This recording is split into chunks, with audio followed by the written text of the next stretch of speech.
Hello,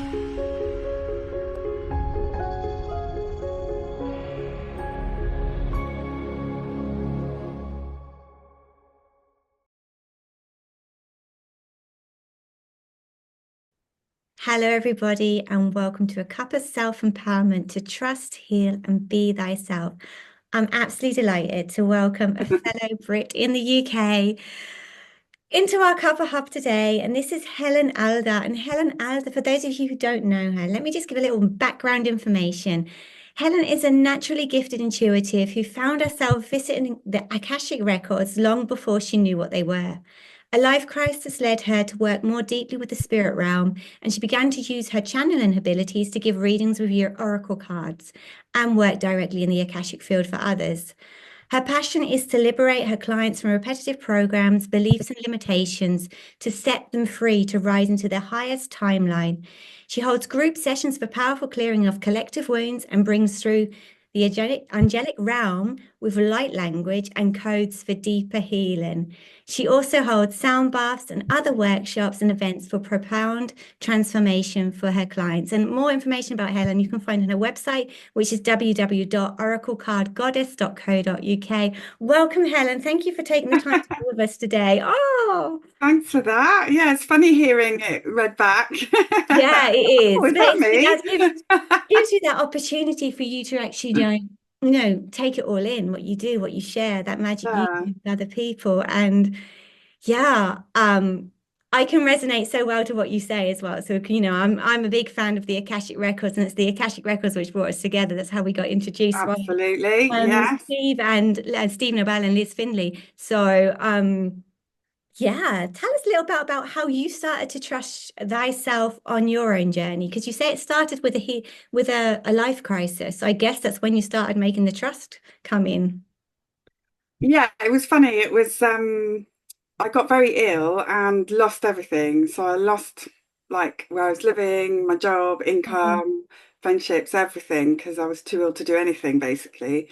Oh, Had to be in bed for a couple of years and then started to get better, but it was a long journey back to what we would call normal. mm, And it was a real point. It wasn't rock bottom, I wouldn't call it that, but it was a real point of, oh my God, I have no clue of where I go from here because all the options, all the choices I'd made before were all gone. So yeah. it was like looking out suddenly at a completely blank canvas.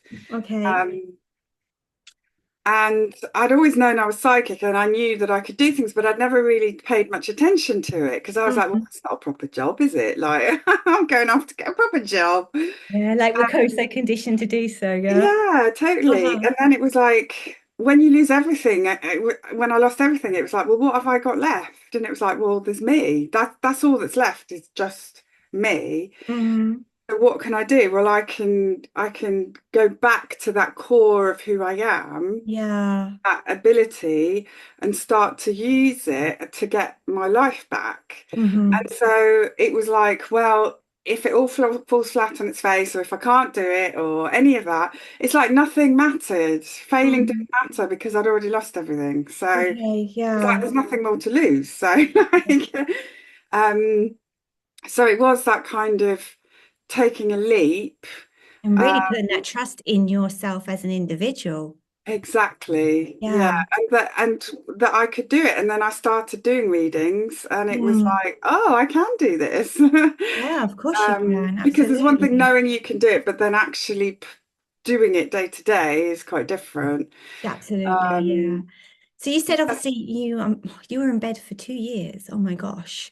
So how did did you start healing yourself so you could actually come to that point where you could say, okay, I'm going to trust myself. I'm going to actually, come out there and put this all into action and be my own source of income, my own business, my own yes, everything, yes. basically. But there was a lot. So yeah, in that moment, there was a lot of sort of dark nights of the soul where I also abandoned the spiritual aspect because I was like, well, where were you when I needed you? You know? Okay, So yeah. it was this kind of, it was a real roller coaster of a journey of Mm. finding who that real me was.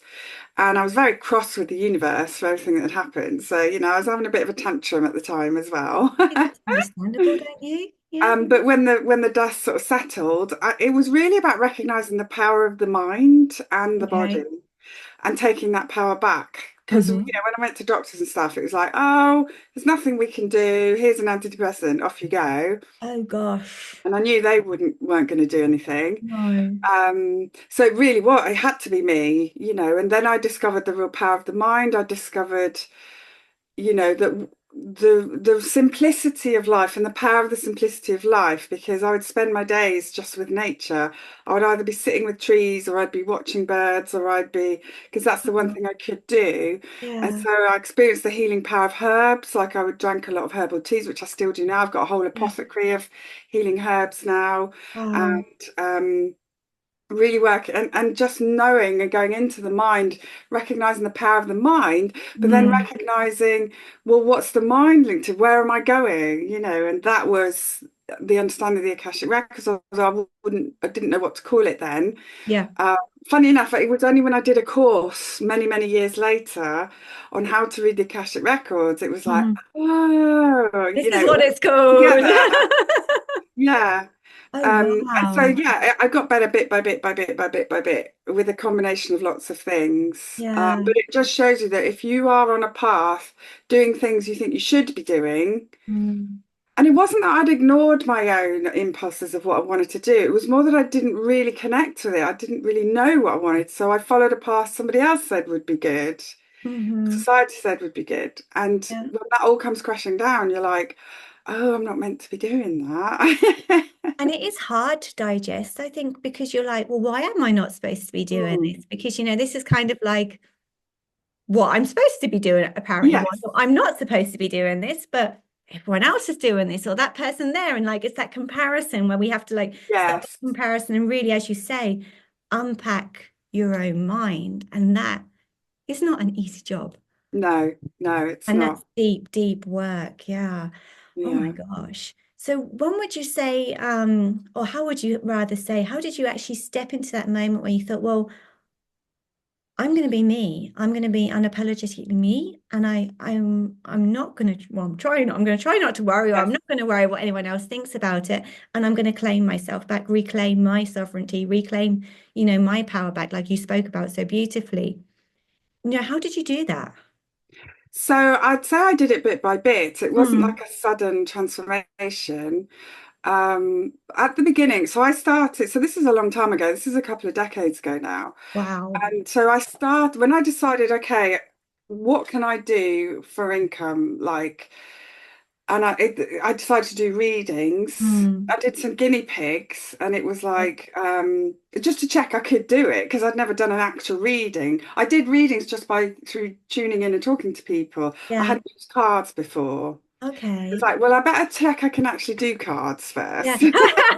Yeah. And actually, I chose to use cards so that people that I was reading for had something to look at. Honestly, that sounds so daft now, but that No, was it my doesn't. It's reasoning. and that's also that was just like it was a divination tool for yourself. It was, Yourself yeah, and it's that was like giving you a bit of confidence in the hand, saying like, okay, exactly. this is my prompt. And I know it's I'm something better than this. recognizable, Mm. recognize. But yeah, at the beginning, I did it. I didn't tell any. I didn't tell everybody what I was doing. I only, it was bit by bit, telling a few people. And for a few years, I was only doing it because I wasn't ready to work for a few years. Fair So enough. I You just did it happen as to, practice. yeah. But then that first time that I launched it as a business, which is Mm. 12 years ago now, Mm. um, that's when I was really like, well, this is what I do. But even then, I wouldn't tell everybody what I was Mm. doing. And so it took a while to actually come to the where I am now, which is like, this is what I do, take it or leave it. And we take it. We take it with Yeah. arms wide open. Absolutely. Yeah. So yeah, it was, if I look at my whole spiritual path, it's been like that. It's been the tortoise in the race. It's been that little plod, and Yeah. But little slowly, plodding along surely bit by wins the bit by race, bit. doesn't it? So, Yeah, yeah. yeah. Oh my goodness. So what advice would you like to offer our viewers today, on such a path of, stepping into to master thyself, basically? I think it is that feel the fear and do it anyway. That Mm, saying from the book. yeah, And it's just knowing that you're not going to be some people's cup of tea yeah. if you're in this work. Because even now, I get people who look at me like, oh my God, she is a few sandwiches short of a pig. Like, I'm going to step I know those aside. comments. Yeah, and if it's not that, it's that I'm a charlatan, Oh, hoodwinking people because, usually atheists think that, or devout Christians that I'm oh. somehow hoodwinking everybody. So I think it's recognizing that there are people who will really deeply honor and respect your work, and Mm, that is the people you want to be working with. But exactly. there are going to be, when you're out and about in normal life, there are going to be people who don't like what you do or think you're woo-woo or whatever word Yeah, you that want you're to use. slightly wacky and you And lost your marbles. yeah, and knowing that that's okay. Yeah, I think I what think also it's accepting important. that not everyone's going to accept you Yeah, is actually the power. true. That's a really good point. Yeah. Yeah, I'd like you to Because when repeat you that one again. accept Yeah, that, yeah, then it's like it loses its power. Whether if people don't, think you're mad or whatever they think, yeah. it doesn't matter anymore because you've already accepted that people are going to do that. So True. it's like, okay, well, I knew you people, people like you were out there. I know not everyone's going to love what I do or even understand what I do. Mm. That's fine. That's just part of the journey. Mm-hmm. That's so beautifully put. Thank you for putting it that way. It's a really lovely perspective, and so, you know, matter of fact and kind of like, well, this is how it is, this is me. Yeah. Take it or Yeah. leave it. I think what also is important, and I know I've noticed myself, even if there are people who are walking a spiritual path as well, it doesn't mean that you're going to gel completely with them either. Gosh. Everyone's Yeah. That's very a biggie. different. Yeah. Yeah. And it doesn't mean one's better, one worse, or something like that. It's the fact that we're all here to help each other, but help each other in different ways. And some people's paths you cross, some people's path you don't cross. Some people's path is better if you get out of the way because you're not supposed to Yeah. be crossing each other's path. And I don't mean that in a bad way. It's No, just I know exactly what you mean. yeah, it's just not, it doesn't gel.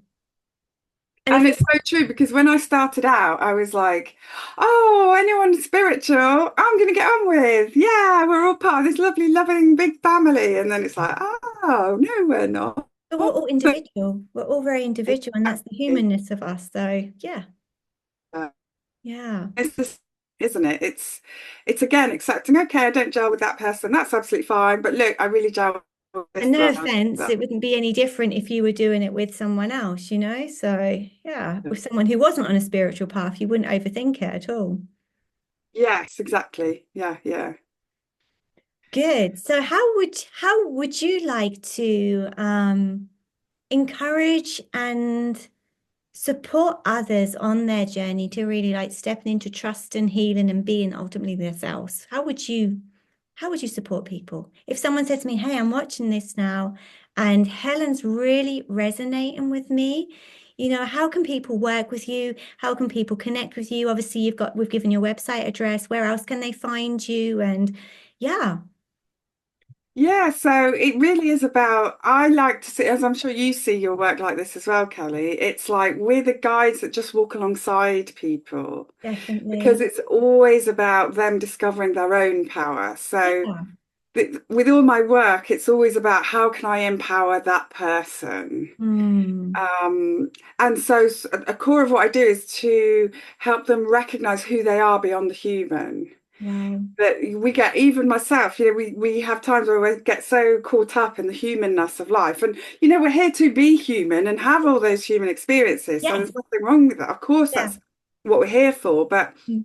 sometimes we can get too in it and forget sort of the bigger We picture. kind of get a bit too connected up here, Yes, a bit yeah, disconnected here, which exactly. gets us a bit disconnected from Yeah, up there, and then from the ground as well. And we're just like, oh, let's have that monkey yeah. mind going crazy. Yeah. Oh, I do. Don't you just love the monkey Oh, mind? it's great.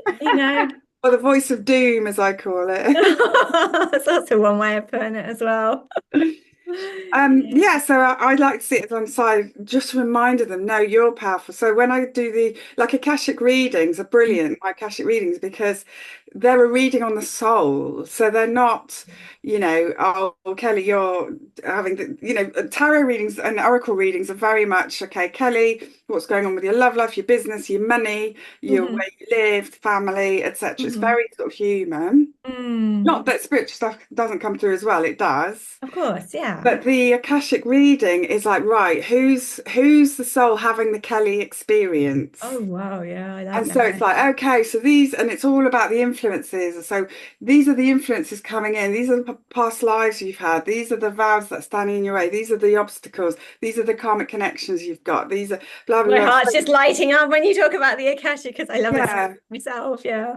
So, Yeah. yeah, so it gives the person the information about who they really are. Mm. And then the Akashic clearing, which leads on from that, is like, oh, okay, we found a vow of poverty there that you've made in 3 or 4 lifetimes because you were a nun. It's like, right, let's get rid of that because you're not a nun in this lifetime and you need some moolah to get to pay Yeah. the electricity bill. So it's like, right, so then, but everything's co-creative. Like, you know this. You can't go into someone's Akashic field and just start, oh, I'll get rid of that, get rid of that. Yeah, it's Mm. co-creative, but they have to want it and Mm. they You have have to to have be their willing to permission as release well. it. Mm. And the biggest block I see when releasing stuff is fear of change. So Yeah. it's like, even, okay, I do want this change, but I'm afraid of what's on the other side of it. So there's I'll a just lot. hold on to it a little bit longer because it Yeah, makes me feel exactly. safe. Because it's my comfort zone. We do like Oh, our we done comfort it. That should be zone. gone. And it's like, well, it's still there. Oh, why is it Yeah. still there? Because you're basically holding on it to like this and saying, don't leave me. Yeah, exactly. So yeah, so then that clear, yeah, so it's just again, it's working with them to like, Mm. right, you're ready to release this, you're ready to Mm. step up. So let's release, maybe it's contracts, maybe it's karmic connections True. that are holding you back, right, let's release them. And every one of these sessions is all about helping the person reach their highest timeline bit by bit by bit. Hmm. When you're unfettered, when you're released from all these other experiences. And this is the Mm. lifetime to do it. This is why I think you and I are doing this work, Yeah. because this is really the lifetime to set people free as well as ourselves. Because And don't you that's what to believe me the also, Akashic does. It sets you free. definitely, and yourself, it's not like the Akashic is available to us all. It's there. Yeah. It's waiting for you to say, okay, I'm ready. You can Yes. feel, and if you keep hearing Akashic, Akashic, Akashic, or something, it's nudging you. It's nudging Yeah. you to say, knock, knock. Can I come in? Yeah. Ready, Because it's so connect? empowering, isn't it? To Oh, access your yeah. own Akashic records is Hmm. super, Yeah. And super it becomes empowering. part of you, I find as well. It's like, it's part of who you are. Yeah. And I really believe everyone can, Yeah. coming from a place of pure heart intention, and especially for themselves. Yeah, Yeah. I think there's a lot of people out there already tapping into their Akashic records, like you and I. We weren't quite sure what it was, but it was Yes. there and said, okay, this is what it is. It has a name. Yeah, it has a name. Oh, it's Yeah. called that. Yeah. Oh, better find out what this is properly so I know what I'm doing with it. Yeah. Yeah. Oh, well, thank you so much. Thank you. No, thank It's you. always It's a joy lovely to to chat with chat. you. So, yeah, everyone, if you're interested in having an clearing, or you'd like to try one of Helen's events, I thoroughly recommend you reach out to Helen, visit her website, which, as I said before, is www.oraclecardgoddess.co.uk. And I'm sure there's recordings also available for your events. Yes, yeah, Yeah. for the group. So I do a group Akashic clearing once a Hmm. month, Oh, which, it's just like lifting those collective wounds. definitely, because they are And quite then they're heavy. available as recordings. Yeah, they're really helpful Yeah, because you brilliant. can do them in your Oh, own time then. yeah, exactly. Because sometimes with time zone, it doesn't always align, does it? So, Yeah, and yeah. the energy is just as powerful. So, Oh, yes. Yes, yes, yes. oh, well, thank you so, so much. Thank you for joining us, No, it's Helen. lovely. It's Thank been you for absolute. having me, Kelly. Oh, my Always up for a pleasure. natter about all things Akashic. Oh, yes, absolutely. Absolutely. So, wherever you are in today, thank you for taking the time for thyself. Thank you for the time, taking the time to be with us. And yeah, we wish you both, all of us, basically a wonderful day ahead, whether it's morning, day, evening. And yeah, maybe we'll catch up on an Akashic records clearing or something, either with myself or with Helen sometime soon. Who knows? Take care and have a beautiful rest of your day. Bye-bye. Bye. Bye.